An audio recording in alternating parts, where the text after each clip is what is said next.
မေကကျွန်တော်ကိုအမိုက်ကျစ်ဆက်တဲ့ထဲပြီးခလုတ်ကိုနှိပ်လိုက်တယ်အမေနဲ့ကျွန်တော်တဖြည်းဖြည်းဝေးကွာသွားတာကိုကြည့်ပြီးငါနေမကောင်းလို့အမေငါ့ကိုဆွန့်ပစ်လိုက်ပြီလားလို့တော့ထင်မိခဲ့တာဒါကြောင့်လဲလွတ်အောင်ပြေးဖို့အခွင့်အရေးရှိပေမဲ့ကျွန်တော်လက်လျှော့လိုက်တယ်အမေအတွက်ဝန်တော့ဝန်ဖို့မဖြစ်ချင်တော့ဘူးလေဒါပေမဲ့နောက်ဆုံးမှာတော့အမေကိုယ်တိုင်ပဲစက်ကိုရက်ဖြစ်လိုက်ပါတယ်ပြီးတော့အမေ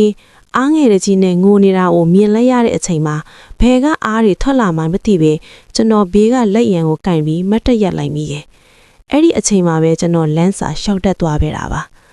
အမေစီကိုရှောက်သွားပြီးအမေလက်ကိုဆွဲလိုက်တော့အမေကကျွန်တော်ကိုဖတ်ပြီးပို့ငိုးပြန်ရော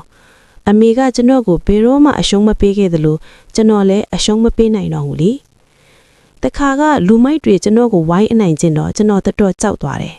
ဒါပေမဲ့အမေကိုမြင်လိုက်တဲ့အချိန်မှာတော့အားသိမ်းပြီးသူတို့စီကပတ်စံကိုပြန်လူပြီးပြေးတော့တာတယ်ဒါဟာကျွန်တော်ဘဝမှာပထမဆုံးအချိန်အားကုန်ပြေးဘူးတာပဲအမေကတော့ကြောင်ကြည့်နေရင်ကနေတားလေပြေးဆိုပြီးအားပေးတော့တာဟော့ကျွန်တော်နောက်လဲကြည့်လိုက်တော့ဟိုလူမိုက်တွေကြံရစ်ခဲ့ပြီနောက်ဆုံးတော့အမေနားကိုဘေးကင်းကင်းနဲ့ရောက်သွားနိုင်ခဲ့ပါတယ်အဲ့ဒီနေ့မှာပဲအမေကဆုံးဖြတ်ချက်တစ်ခုချလိုက်တယ်ကျွန်တော်ကိုအားကစားလိကျင့်ရေးခွင့်ကြီးခေါ်သွားခဲ့တာပေါ့အစပိုင်းမှာတော့ကျွန်တော်တော်နေပါတယ်အဲ့ဒီအသင်းမှာ train လို့ခေါ်တဲ့တယောက်ရှိတယ်သူကအမြန်ဆုံးပဲထူးဆန်းတာကသူကအမြဲတမ်းခေါင်းမှာ plastic egg စွပ်ပြီးပြေးတတ်တယ်အဲ့ဒါကိုကျွန်တော်ကအားကျပြီးလိုက်လုပ်ကြည့်တာအသက်ရှူတောင်မဝတော့ဘူးအမေကမြင်တော့တယောက်ကကျွန်တော်ကိုအနိုင်ကျင့်တဲ့အထင်နဲ့အိတ်ကိုအမြန်ဆွဲဖျက်ပစ်လိုက်တယ်ကျွန်တော်ကတော့ငိုရင်းနဲ့တာမြန်ပြေးချင်လို့ပါလို့ပဲပြောနိုင်ခဲ့တယ်အဲ့ဒီနောက်ပိုင်းအမေကိုယ်တိုင်ကျွန်တော်နဲ့အတူပြေးပြီးခဲ့တယ်မိုးမလင်းခင်ကတည်းကကျွန်တော်တို့ပြေးကြတာပေါ့အိမ်မှာရှိတဲ့အမဲသားတွေကိုကျွန်တော်ကိုပဲကြွေးပြီးညီလေးကတော့ပေါင်မုံပဲစားရရှာတယ်ကျွန်တော်ဘာမှမပြောဘဲပိုစူးစားပြီးပြေးခဲ့တယ်မကြခင်မှာပဲနောက်ဆုံးစစ်ဆေးမှုရောက်သွားတယ် train ကကျွန်တော်ကိုစိုက်ကြည့်ပြီးအားကုန်လိုက်ပြေးတယ်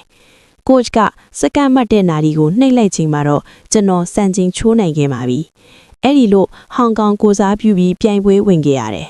ပြိုင်ဖက်အားလုံးကိုကြော်ဖြတ်ပြီးပန်းဝင်ခဲ့တဲ့အချိန်မှာတော့ကျွန်တော်အိမ်ကိုရွှေတစိမ့်ကြီးနဲ့ပြန်လာနိုင်ခဲ့ပါတယ်